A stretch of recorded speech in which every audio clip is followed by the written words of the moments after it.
Hey, Panda Bear. We don't take kindly to your types in here. Now, calm down, Skeeter. He ain't hurting nobody. Now!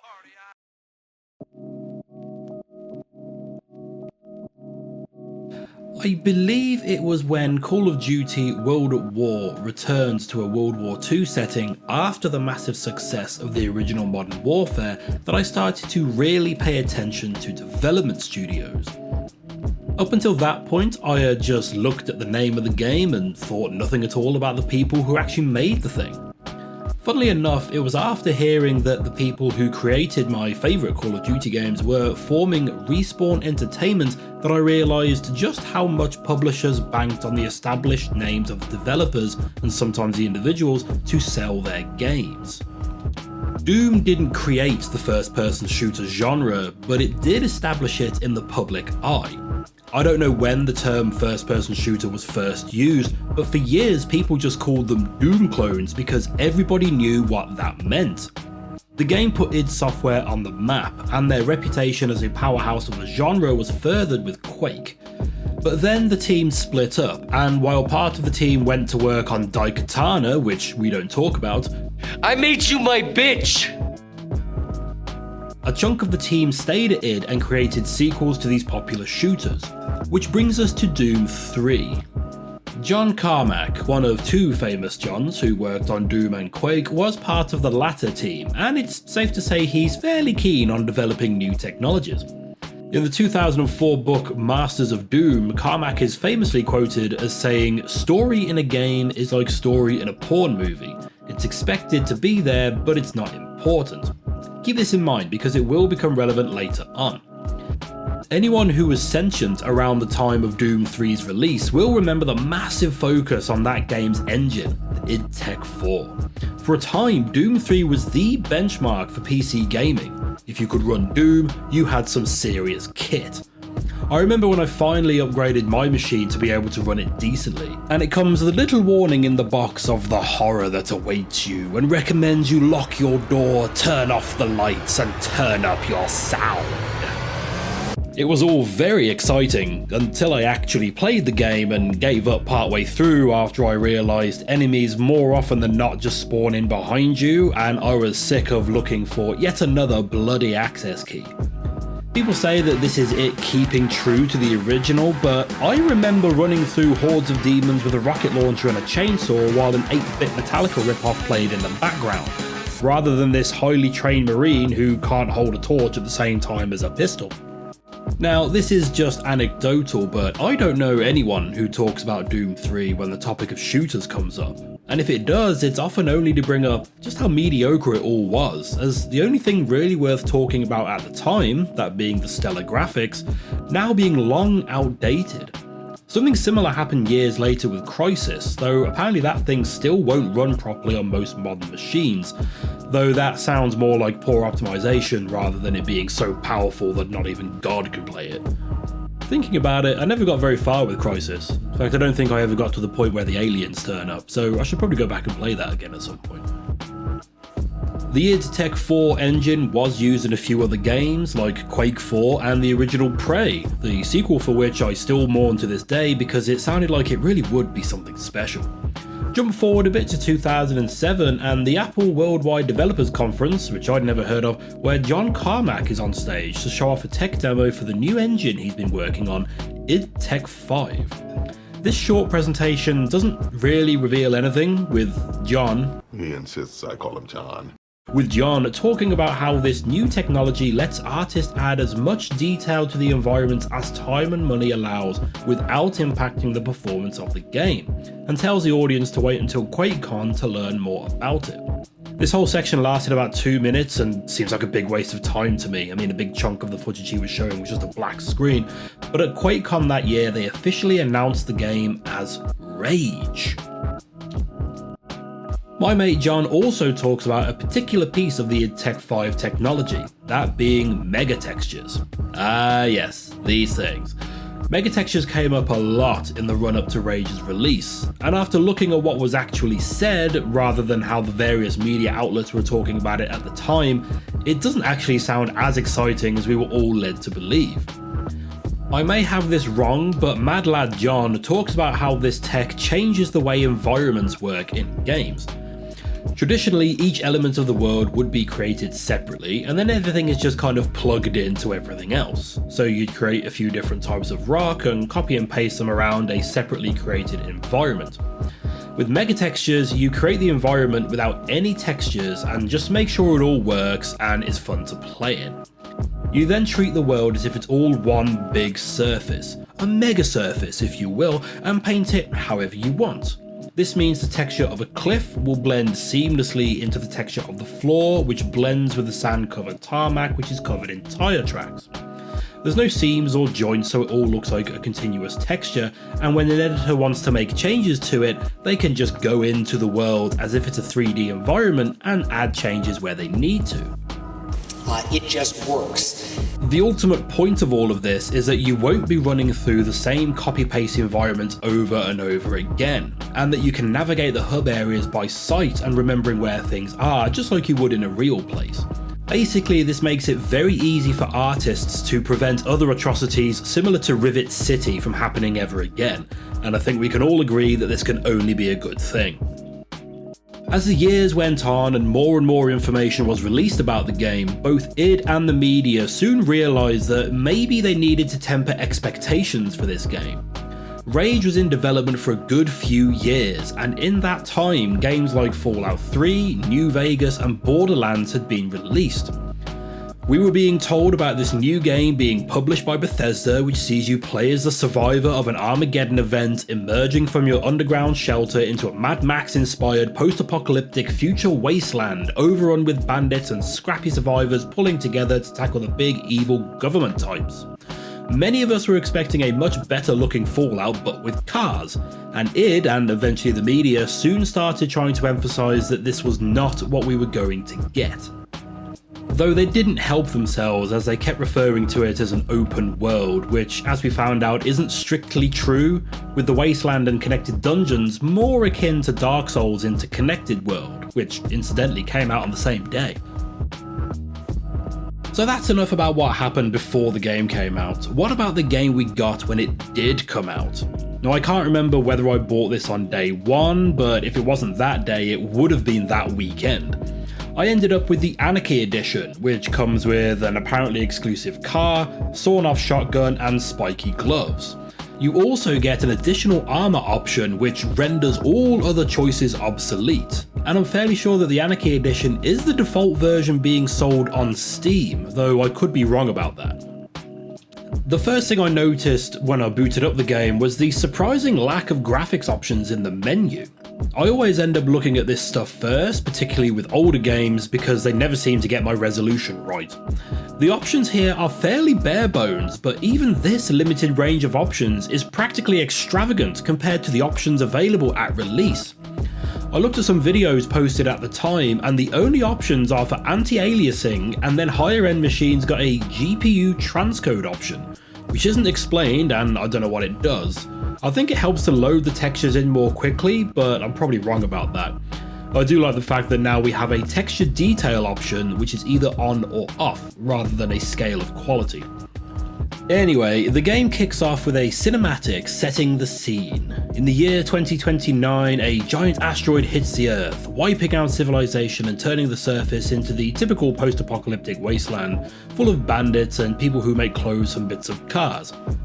The player character, who I don't recall being named, but the Wikipedia page says is called Nicholas Rain, was part of something called the Eden Project, which rather than being a big greenhouse in Cornwall, saw several arks buried under the ground full of special people in cryogenic sleep, set to emerge into the new world and rebuild civilization as we knew it.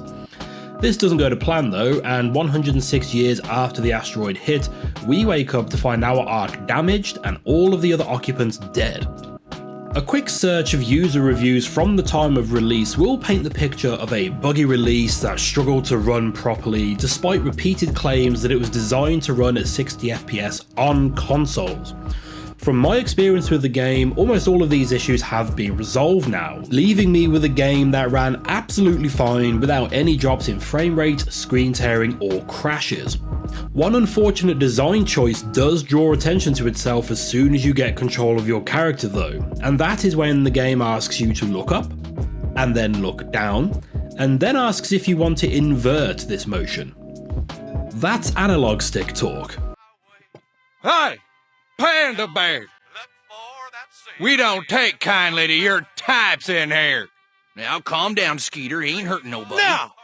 In an interview on the Joe Rogan podcast, John the Legend says that the long development time on Rage meant that technology-based decisions made at the start of development ended up creating issues later on. In an interview with PC Gamer, Big Bad John talks about how at the start of development, the current gen consoles were as good as the PCs they had in their office. So they decided to work on the PC, Xbox, and PlayStation versions simultaneously. This game was built to be playable with a gamepad, and so they left some of those options in the PC version for those sickos who actually play PC shooters with a controller, who aren't quite as bad as those pariahs who invert their mouse's Y-axes, but they're pretty close. Another system likely included as a result of developing cross-platform are the weapon wheels. You have 2 wheels with 4 slots, one wheel for weapons and another for gadgets. That's not actually true, I've just gone back to the game and checked. Incidentally, I'm recording this on the 1st of February, which is apparently the start of the Xbox Game Studios and Bethesda Lunar Sale, which runs until the 12th of Feb, and Rage is available for £3.19.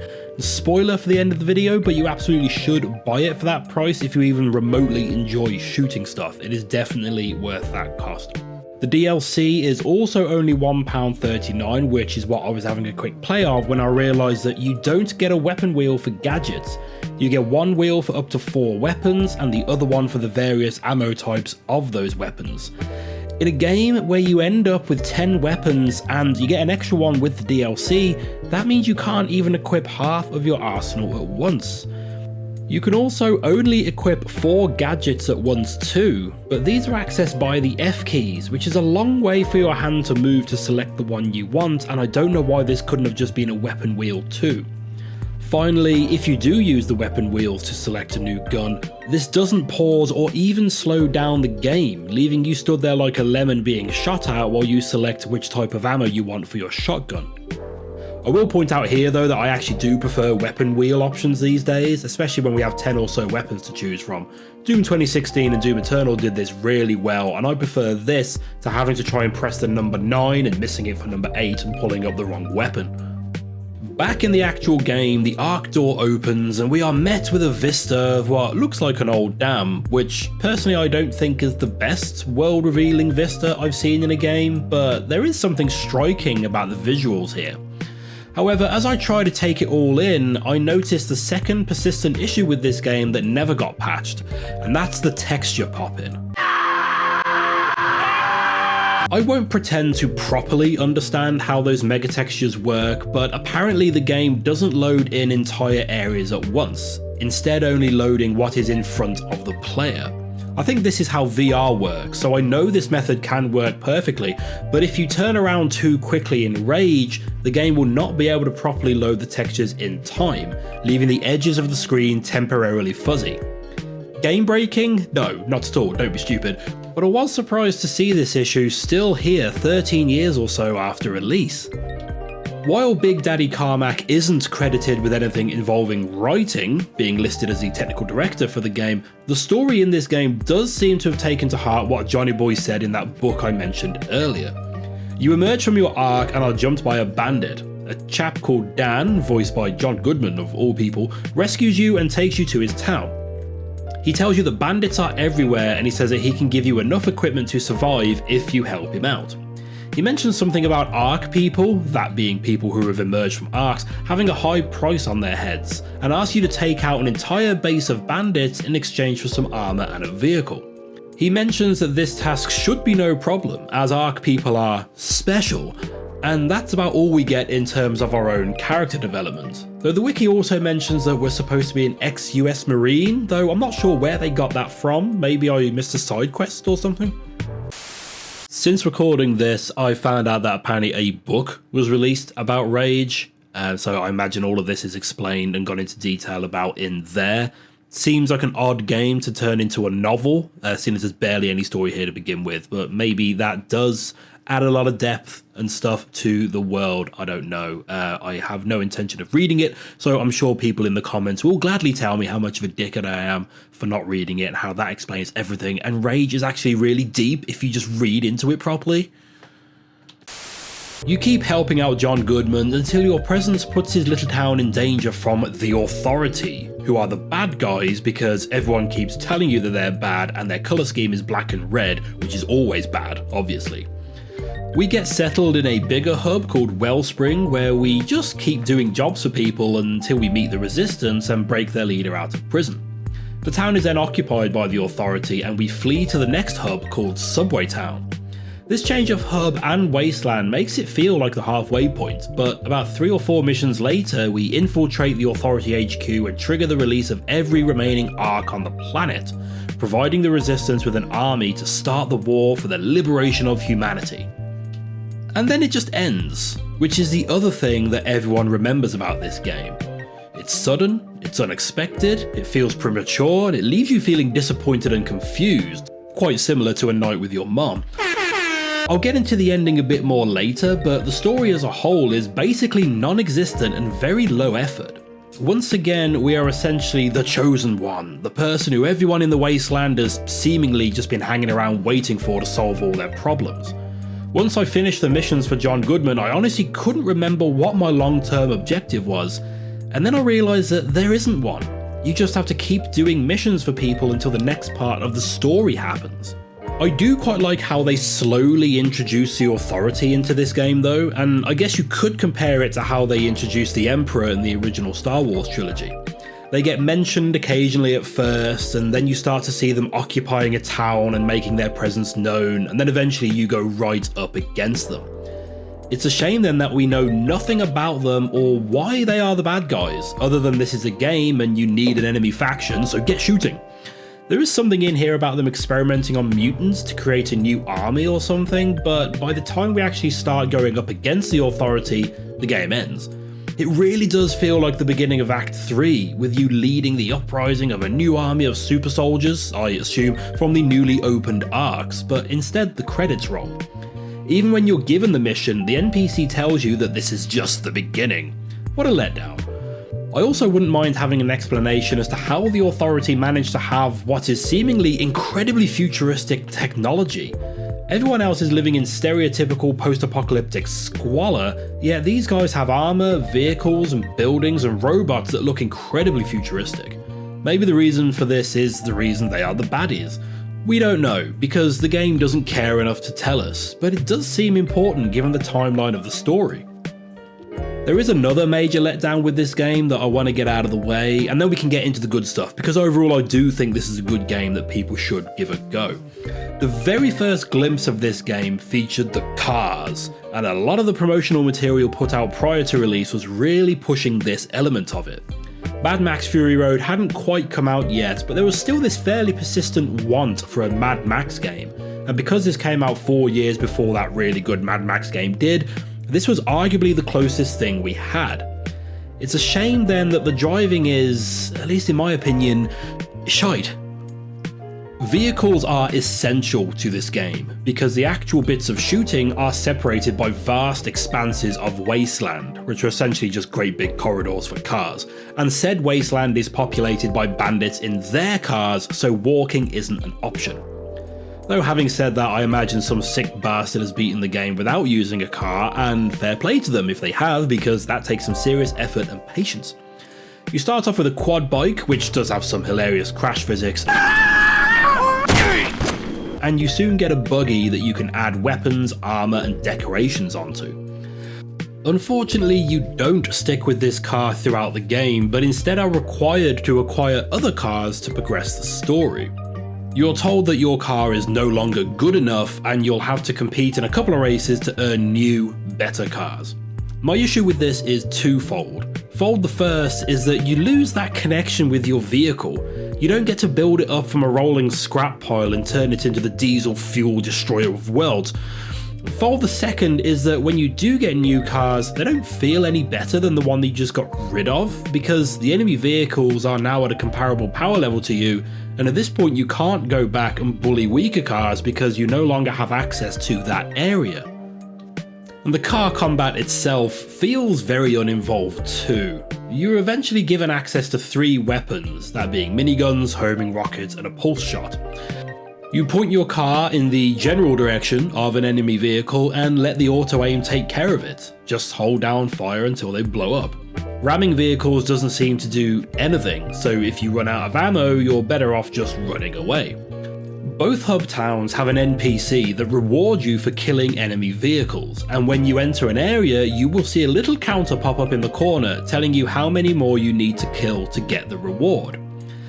The thing is, if you complete this little quest and then later return to the area, which you will, there's only so many areas, it will now be populated by even more enemy vehicles. Your reward for clearing an area is more enemies. These guys are very easy to ignore and to boost past to avoid combat altogether, and while it's nice that we have this option, it's not one that I should be wanting to choose in a game that's dedicated its entire competitive multiplayer mode to this feature. There are also races at the 2 main towns that you can take part in to earn certificates that allow you to upgrade your vehicles. These play like post-apocalyptic Mario Kart, with weapons and power-ups scattered around the tracks for you to pick up and use on your enemies. Once again though, I found the most dependable strategy was to ignore the combat and just focus on boosting as much as possible, and I managed to never lose a race. There are a few different race types like time trials, non-combat races and such, but ironically for a game that took so long to make, the whole car thing feels like an afterthought that was quickly bolted on at the end of development, rather than a core feature of the game. This feeling is further cemented when you quickly realise that there is only one music track that plays whenever you're in a race or in car combat, and it very quickly gets repetitive. Luckily, there are some impressive environments to look at while you're driving around. Those megatextures really work best at a distance, and there are some impressive vistas to gaze at while ignoring enemy buggies, which does make it all the more annoying that you cannot control the camera while you are driving. For a 13-year-old game, I feel like this game still looks really good, and if nothing else, it's certainly unique. I think plenty of people will be able to identify this game from just a screenshot. The NPCs you talk to all look great too. This is from a time before facial capture was used in games, so they all have this very animated feel to them whenever they speak. The voice acting is pretty strong here as well, with a few celebrity voices like the aforementioned John Goodman. Claudia Black is here too, though so underused they should have received a fine. Nolan North is apparently here somewhere, and a host of other voice actors that I don't personally recognise the names of, but have heard their voices in countless other games. The credits would suggest otherwise, as Jay Johnson isn't listed, but doesn't this chap have a hint of Jimmy Pesto to his voice? Excellent. Put a good show on and I'll put it in reruns for years. Zoom! And I'm pretty sure Badger from Breaking Bad is in this too. No drinking for anyone unless Redstone says you're okay. Now move along. Which is noteworthy because Jesse plays a weird light gun version of Rage in an episode of that show. So does that mean that Badger is secretly a voice actor? Sticking with the Badger theme, and go with me on this one, but given the style of Wellspring giving off some fairly strong Firefly vibes, at least in my opinion, is this guy supposed to look like Badger? Many of the NPCs that are kicking around the towns are very chatty, and you can discover some otherwise hidden stuff by talking to them, whether that's extra side missions, weird card games, 5-finger fillet, or even entire weapons. In an early settlement, you'll find a lady hanging out off to the side. And I should point out that around 90% of the female NPCs in this game are wearing armour that would be very impractical in a combat situation, offering very little protection of the body from either enemy attacks or the weather outside. If they don't get a sunburn, they'll certainly catch a cold. Anyway, this one particular lady will teach you how to use wing sticks, the trademark weapon for this game, and one that is unavailable to you from merchants unless you happen to decide to talk to this one lady over here out the way. It seems odd to hide this weapon that features so heavily in the marketing for this game in a place where I imagine many players missed it altogether. That's true of a few other gadgets too, but I'll talk more about them later. The wing stick is like a boomerang of blades, and it can decapitate enemies or often otherwise kill them in one hit before returning to you. It won't always come back though, especially if you're strafing, but I found them to be a good alternative to a melee attack if you get caught mid-reload. So while it is worth talking to NPCs to see what they can offer you, many of the side quests again feel like they were tacked on at the last minute, and the few I did came in two different flavours, one of which is boring and tedious and the other being repeating content you've already played through. The first mission I found came after I cleared out a bandit base for some people. They asked me to drive to a firework launcher and launch some fireworks. This played out as 1 minute of driving through empty wasteland, 40 seconds of launching the fireworks and killing 3 mutants, and then driving back for another minute to turn in the quest. My reward? The recipe to construct a consumable item that increases my maximum health for 60 seconds. That's an example of the tedious side missions. The other category often involves you going back to dungeons you have already visited as part of the main quest line, just to pick up an item or kill everyone in there or something like that. To be fair, I did find one quest near the end of the game which took me to an entirely new dungeon, but it was pretty short in comparison to the others, and it was padded out with a couple of sections where you defend an area against several waves of enemies. So, we have a rather pretty game with a bare bones story in a setting that is far from unique with less than impressive car mechanics. That leaves us with the shooting. And thankfully, this is as solid as you would hope from a studio with this pedigree. In the making of documentary, they talk about how they wanted to introduce something new to the player in each combat dungeon, and this mostly takes the form of new weapons. There's none of that 2-weapon limit nonsense here. You're an elite warrior from the past, here to save the future. You start off with a pistol and also a sawn-off shotgun with the Anarchy Edition, which again I think is the default on Steam, but you soon get yourself a proper shotgun, an assault rifle, a crossbow, a sniper rifle, a machine gun, a rocket launcher, and eventually a minigun. Nothing revolutionary, but the sound design here makes many of these guns sound world-ending. It just couldn't be an id game without a satisfying shotgun, and the explosion that comes from the barrel end combined with the death animations of the enemies feels incredibly satisfying. Almost all weapons have alternate ammo types as well, with many having armor-piercing alternatives, but there's also more specialist ammunition like dynamite crossbows, plasma charges from your shotgun, or a pistol chamber that fires all 6 rounds at once. Ammo can be picked up from dead enemies or found in the environment, or you can stack up at the shops in town. You get money as a reward for most quests, and you can sell any junk you pick up, and I never found money to be an issue throughout my entire playthrough. Some weapons can also be upgraded, like reducing recoil on your assault rifle, adding a laser sight to the machine gun, or letting you reload your shotgun with a magazine rather than individual rounds.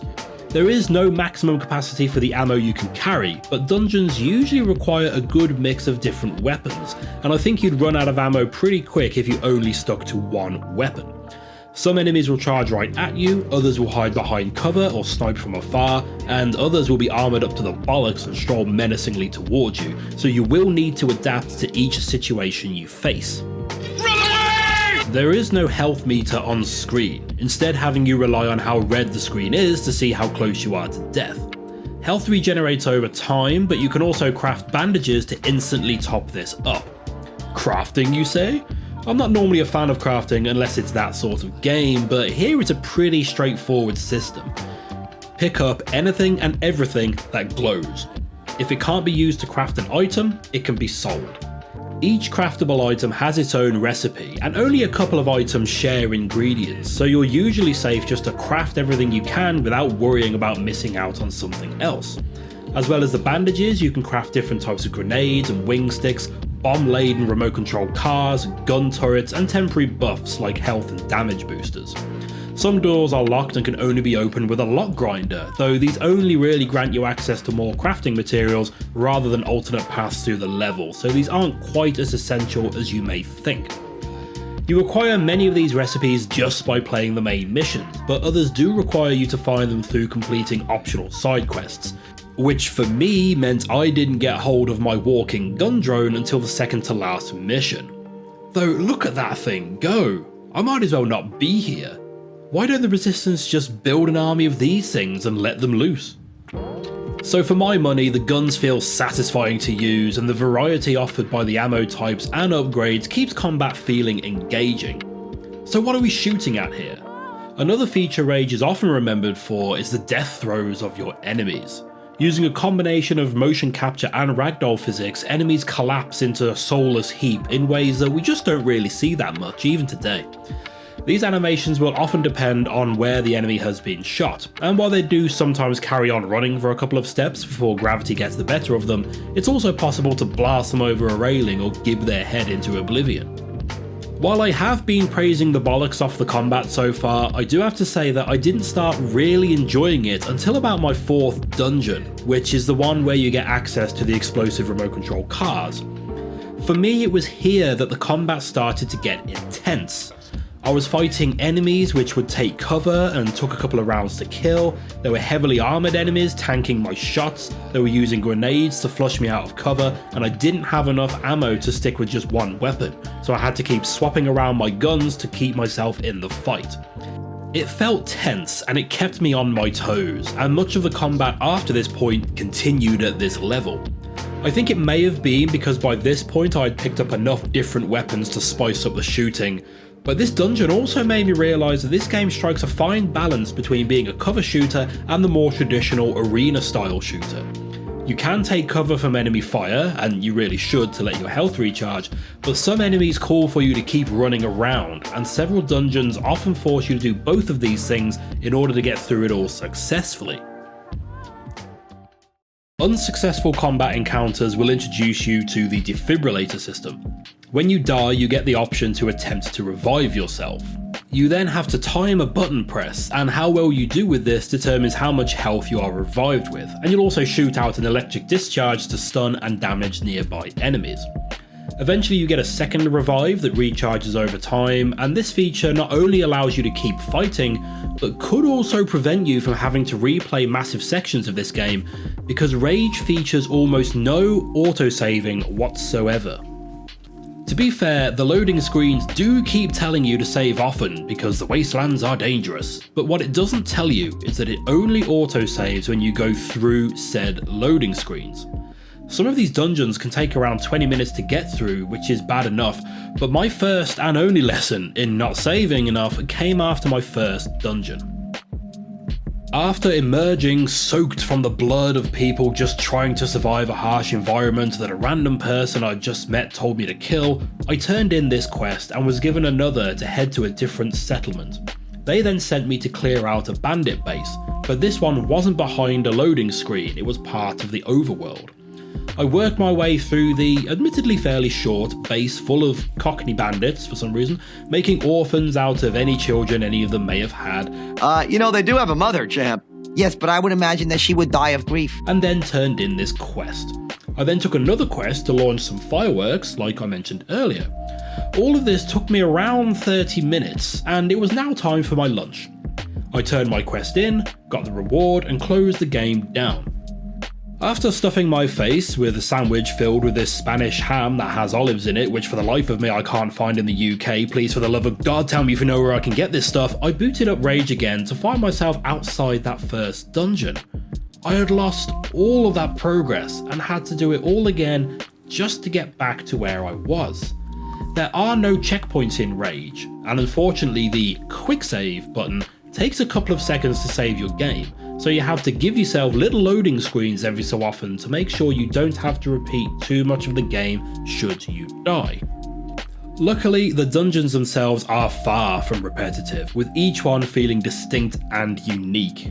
There are several different bandit factions out in the wasteland, though in gameplay terms this just affects what accent they shout at you with.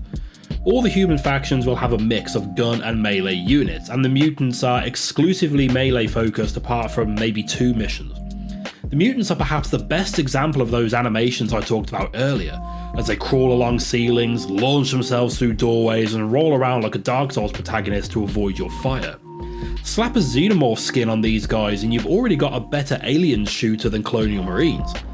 In later dungeons, these bandit chaps, that are wearing nothing but tattered cloth and a smile, seem to tank shots a bit too much for my liking, and while enemies will often recoil from shots and retreat to seek cover, they will just as often stand there being machine gunned to death without flinching. This is a relatively minor complaint and is only highlighted by how tight the rest of the combat is. Some dungeons will even come with their own mechanics, like the sewer level full of water that gives you electrically charged crossbow bolts, or a later instance where the level is set amongst weaving canyons being filled with sticks of dynamite attached to balloons.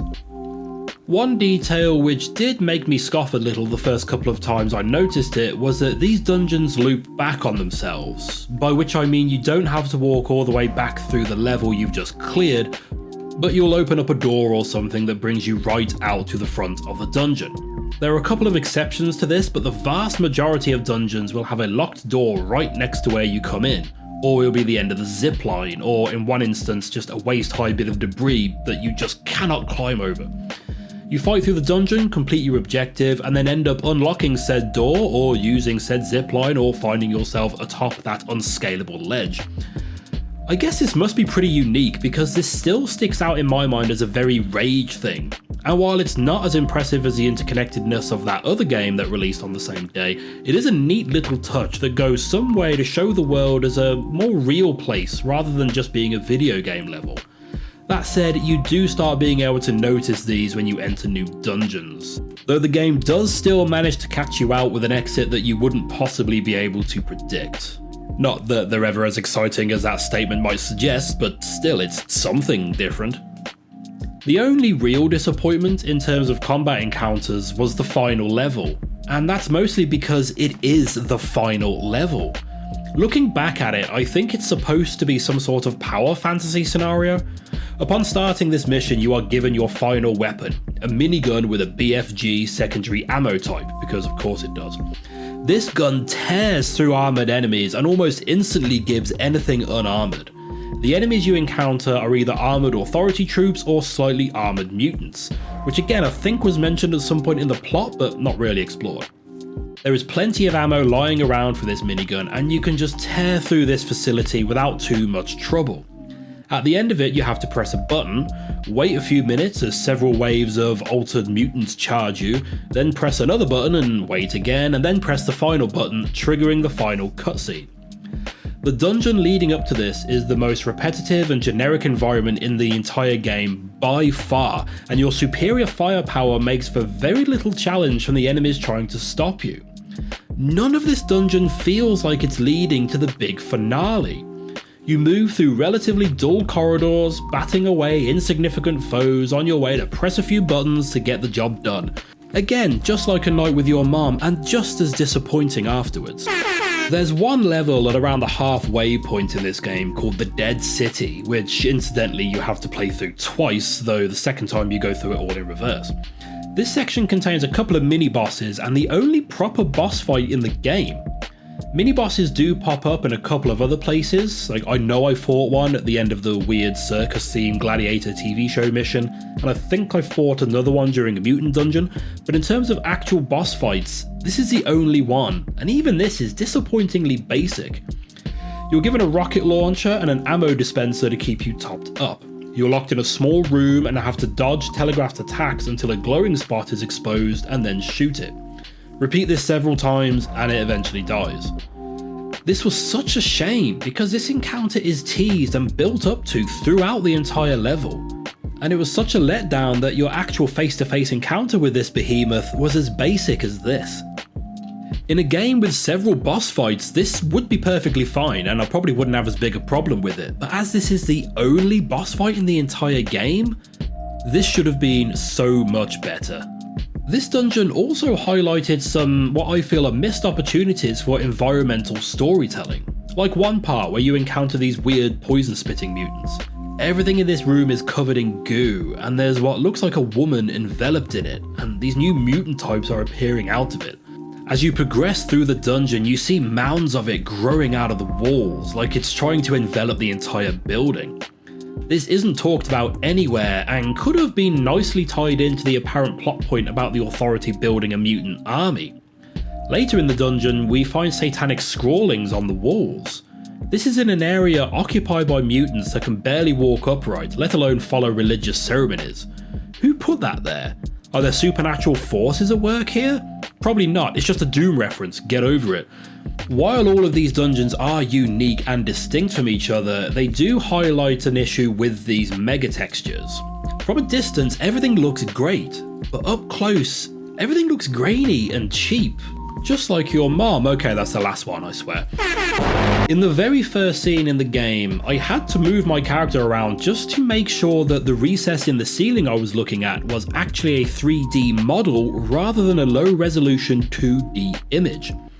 This occurs everywhere throughout settlements and dungeons. When you're dodging gunfire and sprinting through rooms, you don't notice it. But stop a moment to take it all in, and it doesn't take long until this game that I personally still think looks pretty good starts to look even older than it really is. And that's kind of an appropriate note on which to wrap things up on Rage. For a game that took far longer to create than anyone working on it expected, it still manages to feel like it's missing so much. The shooting is solid and feels great, and once I got enough gear, I really enjoy the combat encounters, and it is enough to carry this game. But this stuff was barely being talked about in the lead up to release, with them even taking the stance of, yeah, we made Doom, the shooting's going to be great, look at all this other stuff this game will do. And it's all that other stuff where the game fails to achieve anything, really. It's a shame because I imagine this game is used by publishers to this day to talk developers down from trying something new and just sticking to what works. Not all new ideas are going to be a smash hit, but at least id tried to do something different, even if they weren't entirely successful with it. If they had removed the not really open world sections and just stuck to a linear shooter, I'm not sure this game would have been any more successful than it was. It would have been yet another corridor shooter from the company that admittedly makes the best corridor shooters, but there would have been nothing new about it other than the impressive character animations. If you remove the parts of this game that just didn't really work, you remove everything about this game that makes it different. And it's a shame that it is these parts which just didn't work. That said, Rage still reviewed pretty well at release, and in June 2012 it had reportedly sold 2.3 million copies across the 3 platforms. The only slightly more up-to-date sales data that I could find is that 1.1 million copies have been sold on Steam, and apparently 53 people have been playing it as I've been working on this video today, so that's pretty neat. Despite its legacy, Rage was deemed successful enough to get a sequel in 2019, which apparently did not sell as well as the original. I've never played it, but I did get it free 1 week on the Epic Game Store, and it's on Game Pass too, so I'll probably be giving that a go and seeing how it compares to this one. I mentioned a competitive multiplayer mode earlier, which is a side of gaming that I've never been particularly interested in because I'm shit at games, but apparently this is exclusively a car combat thing, and the servers are dead and barren, so good luck at getting a match of that going. There is a co-op mode though, which you can attempt solo. I went through one of these levels and it was a bit of a slog, but I did manage to complete it. These are in unique maps, from what I can tell, and framed as stories people tell around the wasteland. The one I played told the story of 2 people who stopped a bandit drilling operation and picked up a sniper rifle along the way. That sniper rifle was given to John Goodman, who then gives it to you at the start of the game. It's more shooting and it's co-op, so that's something for people hungry for that sort of thing. You also get scored too, so you can find out who the best wing sticker is out of you and all your friends. Which ultimately leaves us with the question, would I recommend Rage to someone who's never played it? The game is currently up on Steam for £8, which if you're a fan of shooters, I'd say is worth the 12 hours or so I got out of it. Just push through the driving bits and get to the meaty shooting, and I'm certain you'll get your money's worth from this. So until next time, thank you so much for watching, and I hope your year is off to a good start. Drop a like if you made it this far, it seems only fair, and maybe subscribe if you fancy listening to me drone on again about some other game in the future. If you do invert the y-axis on your mouse, please do leave a comment, as I'd love to understand how you can function in day-to-day life with those kind of preferences. May your textures always be mega, and look after your mom. Seriously, I'm worried about her. Tell her I said hi.